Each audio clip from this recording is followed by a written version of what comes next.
or they try to.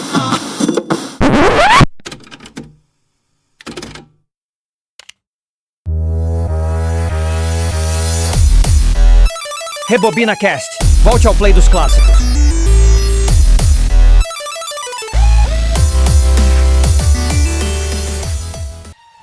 O que está querendo fazer? Vamos precisar de todo mundo. Eu vou levá-la comigo. Vamos embora daqui em 5 minutos. Não vamos embora ainda. O ponto de encontro fica a 20 ou 30 quilômetros. Acha que o helicóptero irá esperar? Dylan, vamos enfrentar ele agora. Senão ninguém vai chegar vivo no helicóptero. Há mais uma coisa. Quando o grandão foi morto, ele deve ter sido ferido. O sangue dele ficou nas folhas. Se ele sangra, pode ser destruído. E aí, beleza? Eu sou Guilherme Viotti e se sangra, a gente pode matar. Aqui é o Everton Souza, Mr. Everton, e vamos começar essa bagaça. Isso aí, primeiro RebobinaCast 001 do Predador, filme mais foda de ação dos anos 80, ou se pelo menos, se não o melhor, tá aí nos top 10 com certeza. É um clássico, né? É um clássico supremo, passava na sessão da tarde, o que é maluco você pensar hoje em dia, com um bagulho violento desse, passava na sessão da tarde. Mas devia ter muito corte também, né? Na sessão da tarde. Cara, eu lembro de ver Soldado Sem Pele na sessão da tarde, tá? Os caras dependurado na árvore sem pele na sessão da tarde. Esse era os anos 80. Isso é verdade. Criando caráteres. Ou traumas, né? Depende Ou de como traumas. você for analisar. Cada semana um vai escolher o filme, essa foi a escolha do Everton, né? Desse clássico supremo. Eu não fiquei bravo, porque eu já vi esse filme também umas 45 vezes, ver mais uma vez não é problema nenhum pra mim. É um filme que você vê uma vez por ano, né? Se bobear mais até. Esse filme é foda pra caramba, cara. A gente não pode falar palavrão, né? Esse filme é bom pra caramba, cara. Filme Predador, 1987, um ano maravilhoso pro cinema. Esse diretor é o John McTiernan, que fez no ano seguinte qual, Everton? Fala pra mim, qual que ele fez? Ano seguinte. Olha a dobradinha desse cara. Tá na ponta da língua aqui. Eu juro que não vou pesquisar. Nossa, mas é um filme também clássico, hein? Maior clássico natalino, alguns diriam. Duro de Matar? Duro de Matar, exatamente, cara. O cara fez em 87 o Predador e fez em 88 Duro de Matar. Duro de Matar. O cara tem um currículo de mestre, né? Só isso, não precisava fazer mais nada, era só aposentar. Quase zerou a vida. Quase. E aí, de elenco, a gente tem quem? Arnoldão, da galera, né, fazendo Dutch. Carl Weathers, o famoso eterno Apollo Creed, fazendo Dillon. Totalmente Apollo Creed, cara. E olha só uma observação. O Carl, então, ele interpretou filmes com o Arnold e com o nosso querido Rock, né? O cara também é fera, hein?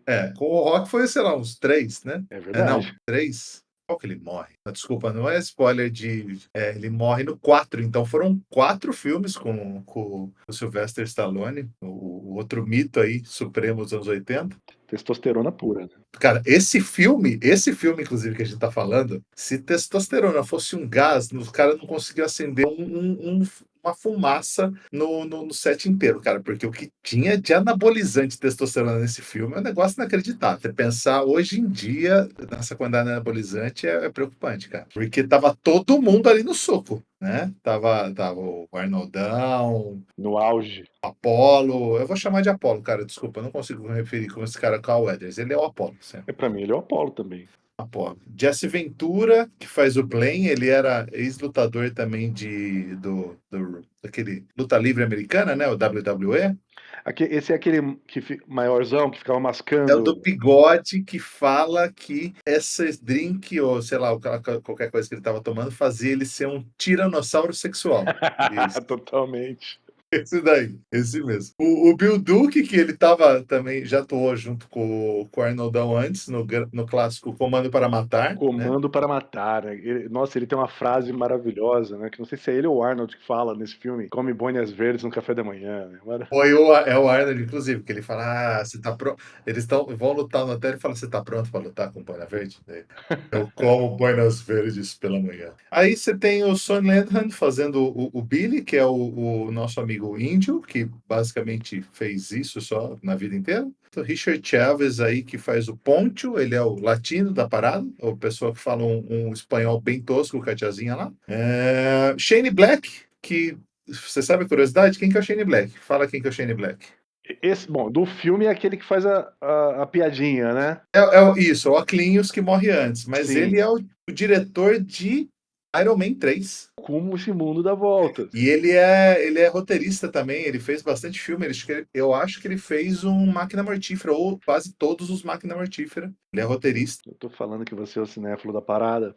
E o Kevin Peter Hall fazendo o clássico Predador mesmo. Ele nem foi acreditado, quase, se bobear, acho que mal aparece o nome dele. Mas ele é o bichão, né? Ele é grande, esse cara é alto, né? Cara, ó, pra fazer aquela cena lá que ele segura o Arnold, tudo bem que com certeza não era ele segurando o Arnold, tinha um encosto ali, né? Mas pra ele fazer aquela cena, ele devia ter uns 2 e tralalá. Como você vê, eu não fiz muita pesquisa, né? Mas ele era alto pra cacete. E certa vez eu ouvi falar que esse cara ele teve um fim de vida meio triste, né? Parece que ele fez. Acharam esse cara só porque ele era meio jogador de basquete, uma parada assim, né?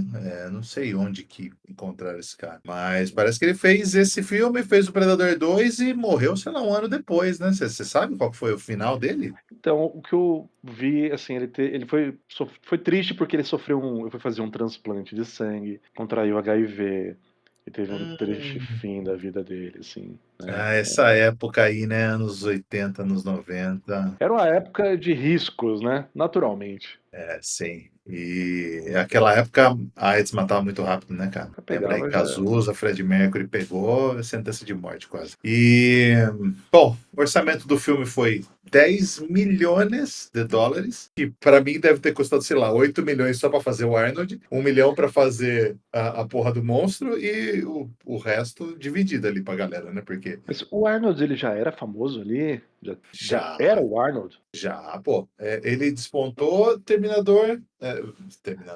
Eu misturei os dois agora. Exterminador do Futuro 1, que é 82, se eu não me engano. Não, 84. Então foi aí que ele já tinha feito Conan, já tinha feito Exterminador, já tinha feito o próprio Comando para Matar, já era o cara de ação dos anos 80, né? Ele Ele e o já era o Sly, né? Arnold, né? Tava ele com o Sly já lá brigando filme a filme para ver quem matava mais gente, quem tinha a faca maior, essas paradas aí. Então, eles falam até hoje são amiguinhos, mas nessa época aí era aquela discussão, né? De quem é o cara mais o topo dos anos 80. E não era, então, uma disputa da nossa cabeça, né? Porque como fã, bom, nessa época a gente mal via no cinema, né? No Brasil, essa época era só quando passava na TV, né? Mas na nossa cabeça tinha, assim, essa treta, né? Esse conflito entre os dois. Sim, e chegava muito depois aqui também, né, cara? A gente tava saindo de ditadura militar, então o negócio chegava, sei lá, 3 anos depois que estreava lá fora, né? Era um outro rolê, né? Não é que nem hoje que estreia um filme no cinema lá fora, uma semana depois tá aqui, né? É outro tempo, né? E às vezes sai simultaneamente, né? E Exato. você tem toda a razão. A gente tem que se colocar na época também, que era o suprassumo do cinema, esse filme, né? Pelo menos filmes de ação, né? Sim, e, pô, o Arnold no auge, o Apollo Creed também já tinha feito aí os trocentos Rockers, já tinha até morrido no Rock, inclusive. Rock 4, né? Rock 4 é 85, então ele já tinha até morrido no Rock. Nossa, E tava no auge aí. E esse filme, cara, ele foi, se você vê em termos de investimento, custou 10 milhões e voltou 98 milhões de bilheteria. Hoje em dia são poucos os filmes que fazem essa magia, né, orçamentária, mas isso mostra como o Arnold, né, trazia os fãs para o cinema. Cara, do ponto de vista de investimento, você ter o Arnold no filme era o maior retorno que você podia ter, cara, porque o cara tava tão bombado, em ambos os sentidos, né? que você colocava ele no filme, era retorno, né? Assim, pô, isso aqui foi o quê? 10 vezes o valor do orçamento e praticamente bilheteria. Poucos investimentos rendem tanto assim. Quase nenhum, se bobear. Trilha sonora aí do glorioso Alan Silvestre, que fez, entre outras coisas aí, De Volta pro Futuro e Forrest Gump. A trilha desse filme sempre me marcou, cara. Eu sempre lembrava da música em tan, tan, tan, tan, tan, tan, tan, tan. E aqueles bongô, aqueles batuque maluco no fundo, trilha sonora animal desse filme. E muito bem montado com relação à trilha, viu?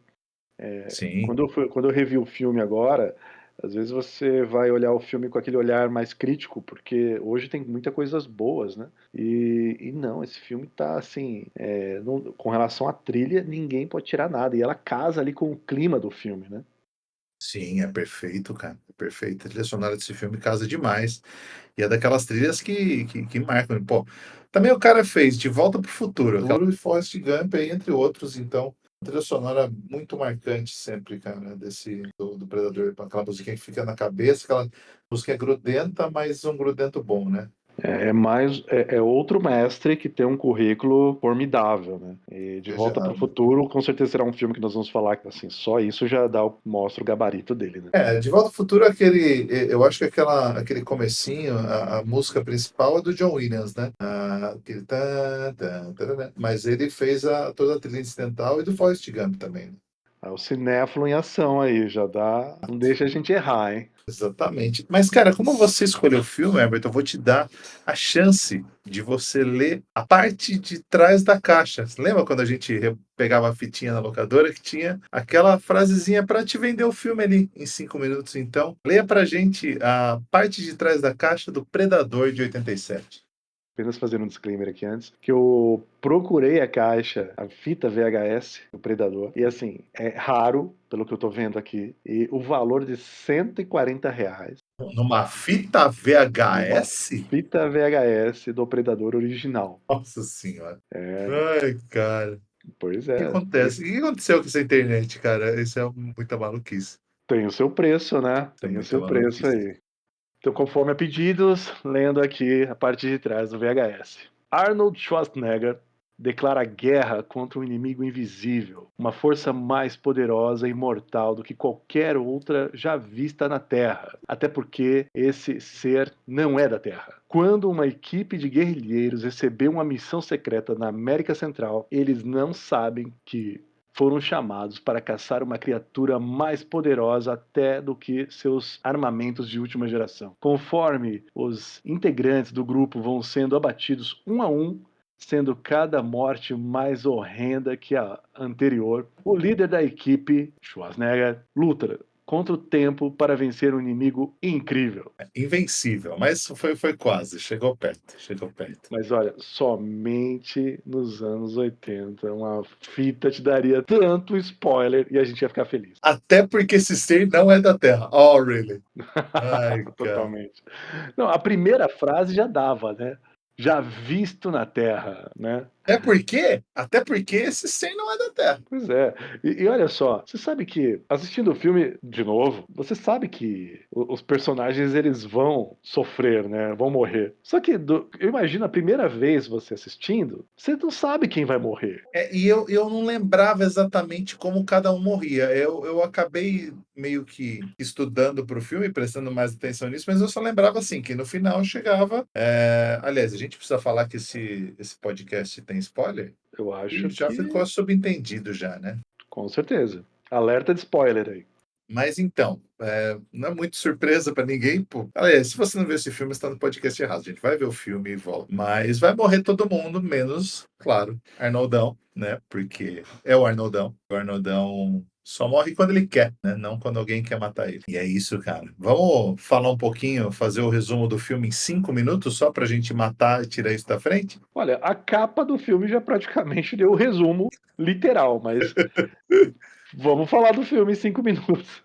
Então tá bom. Separa aí então que eu vou fazer 5 minutos desse filme, tá? Ou menos. Você quer contar? Quer ligar o cronômetro? Vamos lá, vamos ver. Desafio. Então fala quando Pode pode aí. iniciar.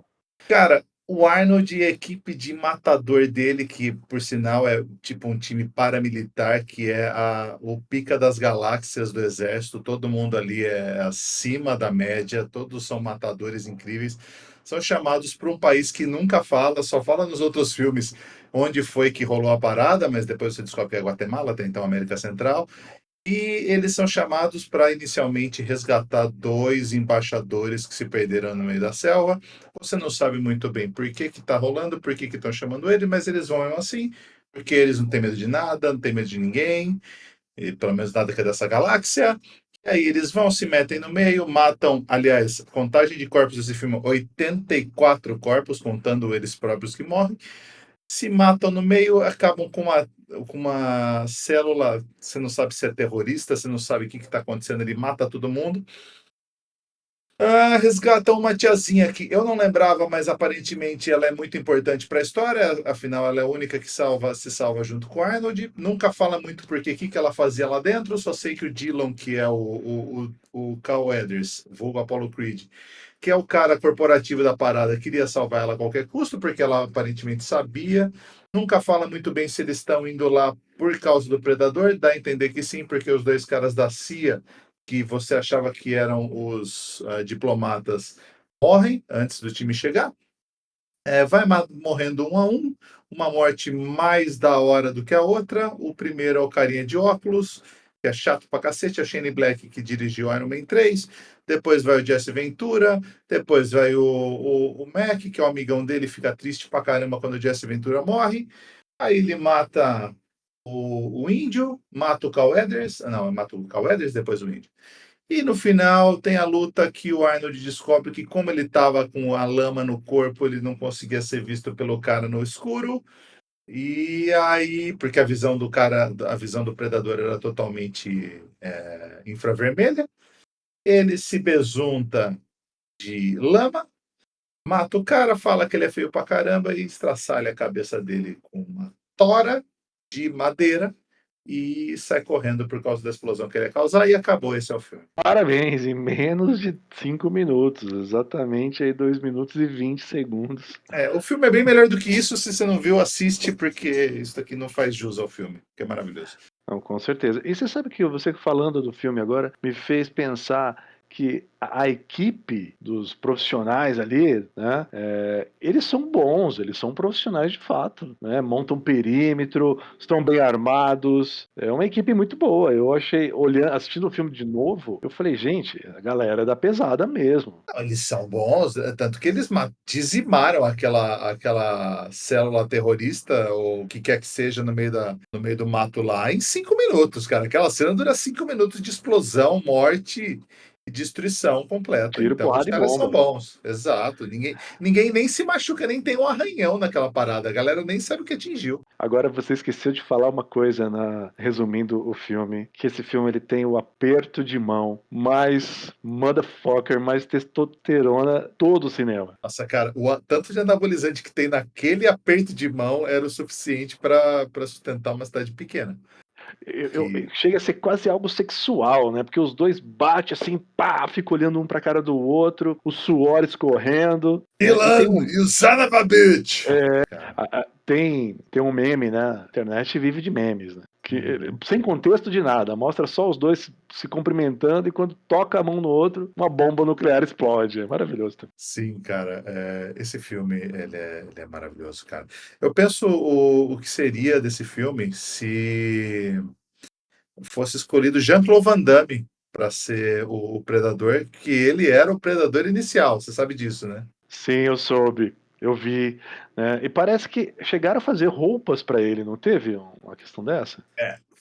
Fizeram a roupa para ele de Predador. Ele experimentou, só que ele já estava meio chateado que a roupa era quente pra caramba. Os caras gravaram realmente no meio do México, numa selva mexicana. Então era quente, úmido, todo mundo com diarreia e calor insuportável. Ele estava sofrendo e no meio da gravação, aliás, ele não chegou a gravar muitas cenas, né? Mas ele descobriu que ele não ia ser acreditado, e 2, ele não ia aparecer sem cara dele, e ele ficou extremamente chateado e deu no pé, o que foi maravilhoso, porque se você pensar que o Van Damme deve ter ser 1,70, ia ser um predador baixinho, porque o Arnold tem quase 1,90 de altura. Aliás, não, o Arnold tem 1,92 de altura. Então, o predador ia bater na cintura do Arnold, porque eles estavam querendo que fosse meio que um ninja, assim, entendeu? Porque, lembra, anos 80? Nossa, né? ninja pra todo lado. E era para ser um alienígena ninja, entendeu? Cara que saísse dando soco, chute, voadora, e para isso convenhamos que o Van Damme ia dar certo pra caramba, se essa fosse a proposta do filme. Não sei se o filme ia ficar bom, provavelmente não, mas nessa proposta, Van Damme manda bem demais. Cara, mas você sabe que ia ser meio trecheira, né? Pô, Com o Van meio? Damme, né? Mas você falou aí, ainda bem que ele pulou fora, abandonou literalmente, porque o Kevin, ele realmente, embora não tenha mostrado, nem falado muita coisa, né, foi assertivo, né? E eu não sabia que ele tinha feito o segundo, você falou aí. O Predador 2 é ele também. O Predador 2 é ele também. E eu achei muito legal, cara, porque se você pegar do ponto de vista da atuação, assim, tipo, a atuação dele é muito boa, mesmo estando sem expressão facial, né? Ou os trejeitos, o jeito que o cara se porta é muito amedrontador, assim. Eu lembro quando eu era criança, ver o Predador na tela dava meio um calafrio, assim, né? Hoje a gente... mas na época era bem aterrorizante, cara. Mas é um ícone de ação que fez um bom equilíbrio de suspense, ficção científica, ação. Isso é uma coisa assim que é até difícil você ter hoje, né? Porque esse seu sentimento também tinha. E nós precisamos nos colocar na época, né? Porque era tudo novidade, né? Esses efeitos especiais, assim, nossa, era aquela coisa, inclusive quando passava, que ia passar, sei lá, na sessão da tarde, ou na época, na tela quente, era um filme que todo mundo parava pra assistir, tinha que assistir. Sim, sim. E você sabe que antes até, aliás, depois que o Van Damme saiu, eles decidiram mudar o visual do Predador, né? Porque o visual primeiro era quase, sei lá, uma baratona, assim, parecia aquela meio barata do MIB, assim, sabe? Sim. Era bizarro, né? Inclusive a foto que tem do Van Damme na roupa é essa roupa meio baratona. Quem salvou esse filme, cara, desse visual estranho foi James Cameron, né? James Cameron tá em tudo, né? O cara Cara, também é outra James Cameron lenda. ele era amigo do Stan Winston, que é o designer que fez a roupa. Ele viu a meia prova de roupa do Van Damme e falou: não, cara, tá ridículo isso daqui. Muda, faz assim assado, faz essa cara como se fosse uma máscara de metal. E quem salvou esse visual do filme foi o grande Geimão da massa aí. Ô Guilherme, você falou um negócio, falou a saída do Van Damme, me fez pensar numa coisa aqui. Porque ele saiu de um filme que virou ícone da cultura pop. Cara, mas o Van Damme e o Grande Dragão Branco foi o filme que projetou ele, né, cara? Eu vi uns filmes do Van Damme já antes do Grande Dragão Branco e era assim, ele era o vilão russo genérico que não tinha fala. Eu vi inclusive, puta, não vou lembrar o nome agora, que é ele com o Shokosugi, que é o Shokosugi, o clássico que fez a trilogia de ninjas aí da Canon Filmes, né? Enter the Ninja, Revenge of the Ninja, Ninja 3 Dominação. Ele era esse vilão genérico, cara. E eu acho que se ele continuasse fazendo essas coisas tipo Predador aí e não arrumasse nada melhorzinho, ninguém ia lembrar nem do nome dele, né? E ele virou esse grande astro aí, mas na segunda metade dos anos 80 aí. Tem toda a razão. Talvez pensando na carreira, ele estava certo. Ele não ter feito esse filme foi bom pro filme, inclusive. Foi bom para todo mundo, cara, porque ver esse Predador dando na cintura do Schwarzenegger não ia colocar medo em ninguém, cara. Por melhor Não que mesmo. fosse a maquiagem, não ia rolar, não. Bom, eu vi que você mencionou, né? O filme foi gravado no México. E lá a galera deve ter sofrido, né? Porque era numa floresta, né? Cara, o México ele tem um problema muito forte de água. Isso vem daquela época e vem até hoje, na verdade. Então, eles não têm uma fonte de água do mesmo jeito que a gente tem aqui. Então, tem muita intoxicação alimentar, é muito comum isso. Se é comum hoje em dia, você imagina como é que era na segunda metade dos anos 80, né? Então, aquela coisa, sempre num país América Central genérico, né? Que nos outros filmes você descobre que é Guatemala, e você vai gravar no México e a infraestrutura era zero, então era muito comum o pessoal ter diarreia e não conseguir gravar. O próprio Schwarzenegger acho que ficou 2, 3 dias sem poder gravar porque ele estava totalmente desidratado, teve que sair um pouco do set e deixou a galera gravando as cenas que ele não aparece, porque ele passou mal e todo mundo meio passou mal, né? Até ele passou mal? Nossa, Todos, cara, todos. E olha que a comida dele. Imagina o tanto de ovo cozido naquela época que ele não comia, né, cara? Então, Pois você é. pegou até o ovo cozido, você imagina, né? Eu sabia um pouquinho dessa questão aí que a galera havia passado mal, mas eu tinha a impressão, não sei se é uma memória falsa aqui, que o Arnold tinha se livrado dessa. Mas se todo mundo sofreu, imagina só o perereco da galera lá gravando esse filme. Nossa senhora, imagina uma diarreia do Arnold naquela época, mano. Nossa senhora. O bagulho deve ter sido brabo, Pois é. brabíssimo. Não, de todos, né? Porque era só testosterona pura ali da galera, né? Inclusive, o cara que fez o Blaine, né? Que é o Jesse Ventura, que era lutador de wrestling lá nos Estados Unidos. O Arnold, isso, se você pega documentário, o próprio documentário dele e outros, você vai ver que ele sempre foi muito de jogar jogo mental com a galera, né? Então, na gravação desse filme, os figurinistas tinham deixado as medidas do pessoal para fazer o figurino meio que pendurado no trailer e o Arnold viu. Então, nessa época, o Arnold estava muito grande, mas ele ficava falando que o bíceps do Jesse Ventura estava maior que o dele. E chegou uma hora que ele ficou jogando terror no cara e ele fez eles apostarem uma garrafa de champanhe. Uma garrafa de champanhe muito cara para a época. O Arnold mudou a medida do camarim dele, uma medida falsa, para quando ele entrasse, ele visse a medida do Arnold e apostasse. E sendo que o braço do Arnold naquela época, pelo amor de Deus, era 2 coxas, né, praticamente. O Arnold tinha mesmo isso, né? De fazer mind games com a galera. E ele fez o cara acreditar que tinha o braço maior e eles falaram, não, no final do filme, então, a gente vai medir quem tá com o braço maior e quem perder paga uma garrafa. É óbvio, né, que Arnold, que já fazia bullying até com o Lou Ferrigno na época do Mister Universo, o Eterno Hulk, é claro que ele ganhou. Tem alguns personagens que nós não estamos explorando muito, mas tem o general também, general genérico, né? Sempre. Esse é um clássico trope de filme. É que tem sempre o cara bravo, que é o tipo o general careca no Top Gun, que é o cara que vai dar esporro no começo, né? Ou o chefe da delegacia, né? Que se fosse um filme policial, ia sempre a mesma coisa, né? Você tá Estereótipo aqui, total, né? não faz pergunta, é essa parada aqui, e é isso, e quem tá no comando é o Apollo Creed. Essa é a função do cara no filme. E o outro personagem é a mulher, né? A dama a ser salva, né? A Ana Gonçalves. Nossa, eu sempre odiei tanto essa personagem, cara, sempre. Sempre pra mim, nesse filme, Então, dessa vez eu até fiquei com raiva de outro personagem que eu já falo, mas eu sempre odiei muito essa personagem. Eu sempre achei ela extremamente irritante, meio falando esse espanhol. Aí o bichão, a selva levou o cara, a selva vai matar todo mundo, a selva. Ai, eu sempre achei isso extremamente irritante, cara. Mas o personagem que me deixou mais puto dessa vez é o do Shane Black. Eu não tinha percebido o quanto ele é idiota, que é o cara de óculos, né? E ele foi a primeira vítima, né?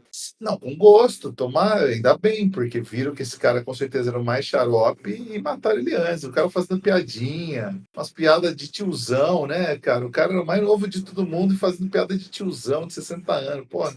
Tio do pavê total. Tio do pavê total. Mas olha só, é uma franquia que ganhou livro, filme, videogame, HQ, e ele pode ser chamado da primeira vítima visual, pelo menos. Bom, não na cronologia, né? Mas ele pode ser chamado da primeira vítima do Predador, né? No cinema. A cronologia do Predador é muito zoada também, né? Não dá pra você saber. Não, cara, inclusive a gente vai falar das continuações aqui, en passant, assim ou não? Acho que podemos citar, né? Cara, eu sempre gostei muito do primeiro e do segundo, né? Eu gosto Assim, o que não faz muito sentido no segundo é o Danny Glover, né? O senhor Roger Mortal do Máquina Mortífera, cair na porrada com o Predador. Isso sempre, assim, me incomodou muito, porque o certo seria o Predador matar o Danny Glover com 5 segundos de tela, né? Mas Não faz sentido. o Danny Glover ele tem uma vantagem, ele tem um skill no Predador 2 que é ele tá sempre puto, ele tá sempre xingando, ele tá sempre nervoso. Eu não Sem sei se você se bigode, né? recorda. Sem bigode. Sem bigode. E sem Ele tá bigode. sem bigode nesse filme. É extremamente chocante. E você tem razão, o Kevin fez o Predador no segundo filme também, né? Eu gosto bastante, sempre gostei do primeiro e do segundo. Aí teve um grande gap ali, né, entre até ter mais continuações ali do segundo para frente. Aí foi ter os maravilhosos Alien vs Predador 1 e 2. Cara. Eu fico pensando como esses filmes foram pro cinema, cara. Assim, o nível de atuação, assim, é pior que galera de Malhação, tá ligado? E o 2. Eu acho que eles vão pelo dinheiro, né? Você vê uma franquia que dá um retorno interessante, eles vão fazer qualquer merda. Os dois são terríveis, assim. Eu tinha visto partes dos dois, mas eu não lembrava qual que era qual. O primeiro é numa base subterrânea, sei lá, na Antártida. O segundo é numa cidade genérica dos Estados Unidos, cidadezinha pequena. Depois disso teve aquele Predadores, com Alice Braga e o Adrian Brody boladaço, o cara do pianista boladaço. Esse foi um pouco melhor, né? Foi melhor. Foi melhor. Eu acho que 2010 esse filme, 2012, não sei. Essa época aí. Aí depois. Nossa, teve aquele meio que soft reboot, né? Aquele O Predador. Aí eu já parei eu não assisti esse. Nossa, esse era com o menininho do quarto de Jack lá e... Nossa, os atores muito... O cara que fez Narcos também, o americano lá do Narcos. Esse é bem ruim, cara. Esse é bem, bem ruim mesmo. E aí teve o que o pessoal tá considerando aí uma ótima continuação, que é aquele Prey, né? Que saiu direto no streaming, saiu no Hulu lá fora, na Star Plus aqui no Brasil. E se passa meio como se fosse na América pré-colombiana, né? Então, acho que é 1400 e alguma coisa, assim. Cara, bem interessante, viu? Esse teve um pouco de polêmica, né? Porque era uma mulher, né? E eu ouvi falar assim que realmente o pessoal ficou, poxa vida, uma mulher acaba vencendo o predador. Mas a Alice Braga naquele Predadores lá, que foi 10, 12 anos antes, ela é a segunda mais importante do filme, assim. Sim, não, acho que é indiferente, né? Se o Murdoch conseguiu matar o predador, porque né? Não, Murdoch não, Mortal. É mortal, isso, mortal. É mortal, né? Cara, Mortal. Roger Mortal. E eu diria que se você fosse assim, nossa, quero assistir uma continuação só, veja o Predador 2. Se você quiser ver duas, veja o Predador e o Prey, que é o mais recente, que inclusive vai ter continuação aí agora. Sei lá como é que vai fazer. Vai ter, acho que é Ellie Fanning, que é a irmã da Dakota Fanning. E eu não sei se vai ser recente, se vai ser no passado, no futuro, onde vai ser. Mas vai ter continuação até de tão bom que foi. Também custou quase nada. Eles vão espremer essa franquia pra sempre, né? Isso é Hollywood hoje, né, cara? Qual franquia que não espreme até não ter mais fôlego, né? Então vamos pra categoria. Categoria Top 5 Mortes. Você quer começar? Eu tenho o meu Top 5, mas acho que a gente pode ir misturando, assim. Qual que é a sua morte favorita do filme?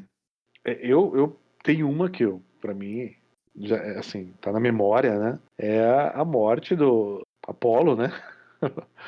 O sensor laser tá ali no braço dele e de repente ele vai olhar pra cima pra prestar atenção e... Não, já tô confundindo, não é o Apollo que morre assim. Não, mano, é assim mesmo, você tá falando sério. Não, o que morre olhando pra cima é o Bill Duke, né, que é o Mac. É o Bill Duke, isso. Mas o Bill Mac, uma coisa que sempre me deixou aterrorizado quando eu era criança, era ele careca, passando a gilete na cara, assim, só com Nossa, suor. Cara, isso sempre deu um nervoso inacreditável.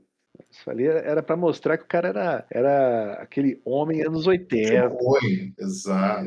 Isso. Bicho ruim. E assim, então foi a morte dele, que explode a cabeça dele, assim, e a câmera filma de baixo, assim, Mas só mostra- explode que, como se tivesse atirado numa melancia, né? O bagulho.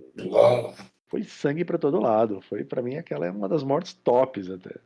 Vamos lá, se a gente vai fazer um top 5, eu colocaria essa, eu colocaria a morte do Dillon também, né? Nosso Apollo Creed, ele perde o braço e acaba sendo empalado, né? Pelo... E enquanto o braço ainda tira com a metralhadora, né?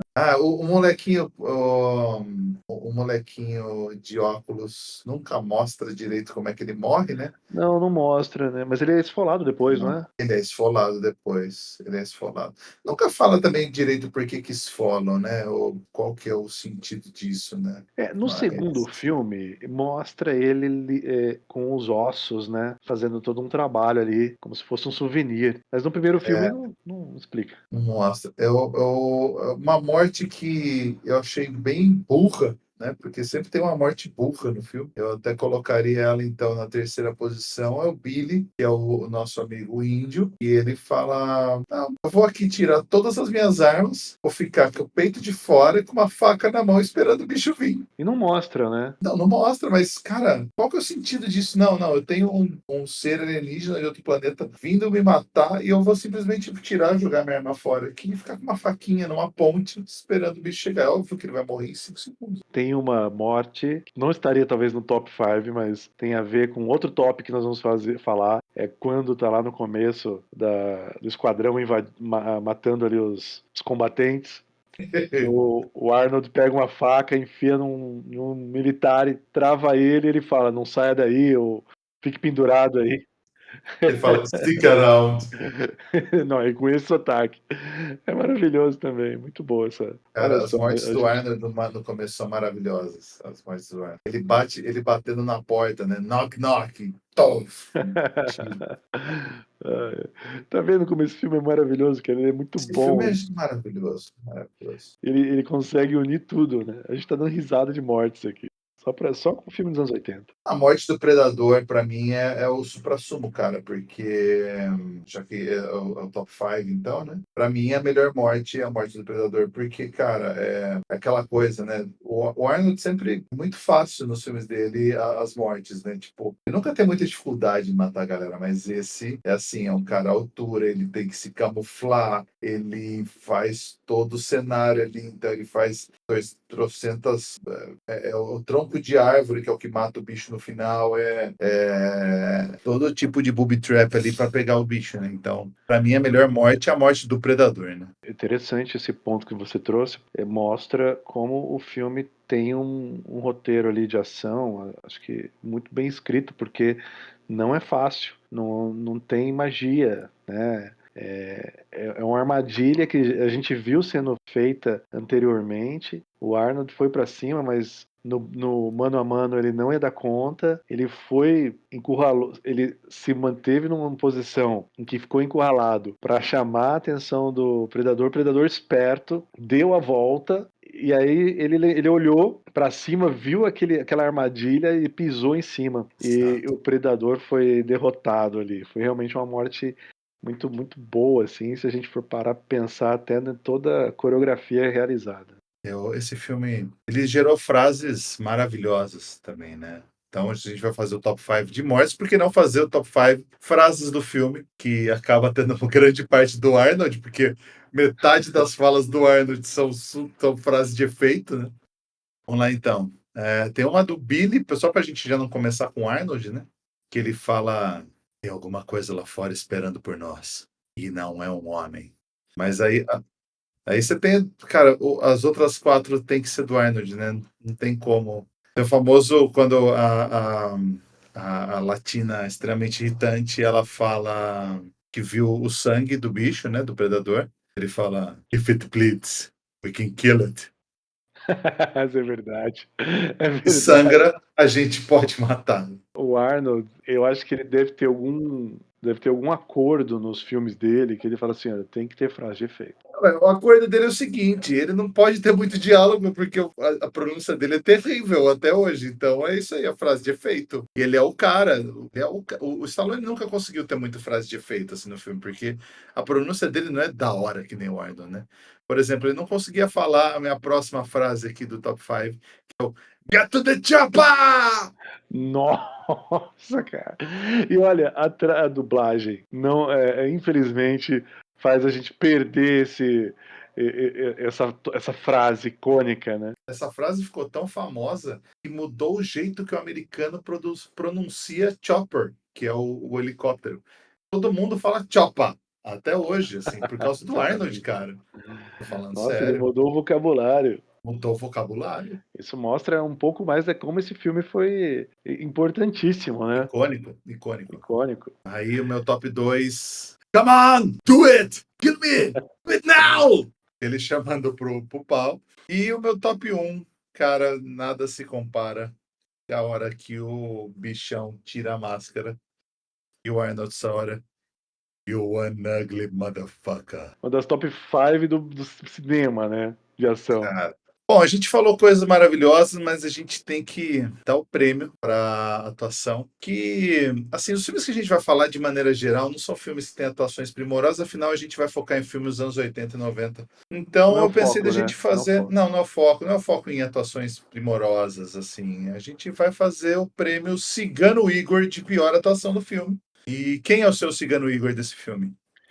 Olha, sem sombra de dúvidas, né, eu não tenho nem o que falar que não seja a primeira vítima, né, do predador, né, o soldado de óculos, porque as piadas dele são sem graça. Eu acho que nem mostraram direito a morte dele, porque provavelmente ele, quando foi atuar ali, viram que não estava legal e só mataram. Tá? Então, para mim, ele ganha assim, o troféu, né, Cigano Igor de atuação. Cara, você sabe que eu sempre eu odiei muito a latina desse filme, né? Que eu sempre achei. Desculpa, eu nem lembrei o nome da atriz. Perdão, não quero ofender nenhum latino nesse podcast, mas ela sempre me incomodou muito de atuação de. Mas nesse. Eu acho que é porque eu tinha esquecido do Shane Black nesse filme, cara. O nosso querido Oclinhos aí, que é o primeiro que morre. E ele me irritou muito mais do que ela nesse filme. Dessa vez que eu vi, cara, e eu só tava dando graças a Deus que esse cara morria logo, porque ele era insuportável. E eu vou concordar contigo, cara. Vou concordar contigo. Ele ganha o Cigano Igor de atuação, porque além do personagem dele ser chato, eu acho que o principal critério aqui é a má atuação. E ele é muito mau ator, cara. Ele é muito Sim. mau ator. Ele é péssimo. A atriz que eu não consigo nem falar o nome dela, é Elpidia Carrillo. Isso é uma coisa assim. Ele pide a carreira. Ela quando viu, acho que ela foi uma das primeiras a ver o Predador quando matou o de óculos, que é o Shane Black. E ela realmente demonstrou ter ficado transtornada, né?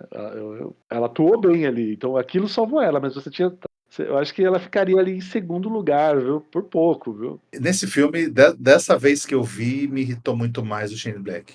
Muito mais o Shane Black do que ela, cara. Então ele fica com o Cigano Igor, aí o prêmio consagrado que nós estamos iniciando a tradição nesse podcast hoje no 001. E acho que é isso. Não vamos Fechou dar uma então? nota pro filme? Você quer começar? Nós vamos falar de pérolas dos anos 80 aqui. Né? Não, a gente vai falar de filme ruim também. Vamos deixar claro isso. Não vai ser só filme bom. Vai ter filme ruim também. Ok.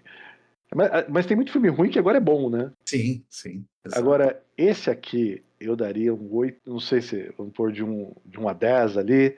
Com certeza eu daria 10, um pode 8 ser. para ele. 8 com certeza. Cara, eu vou falar mais. Eu daria um 9 para esse filme. Daria um 9 para esse filme. Porque esse filme, em termos de ação, cara, é muito difícil outro dos anos 80 que chegue no mesmo nível, cara. Eu consigo pensar aí, sei lá, dos anos 80 mesmo, o primeiro Exterminador, Comando para Matar, talvez, mas Máquina Mortífera, vai o primeiro, mas. Cara, esse filme, ele só seria melhor se tivesse, sei lá, 2 Arnolds, porque... E ele começou a tradição, a franquia, né? Não Exato, podemos ignorar isso. exato. Esse filme é maravilhoso, cara. Então, fica aí com a média 8,5? 8,5, então? 8,5, todo mundo fica feliz. 8,5 no nosso querido RebobinaCast 001. É isso então, né? É isso aí. Então, Isso aí. tchau. Obrigado, Everton. Valeu. Tchau.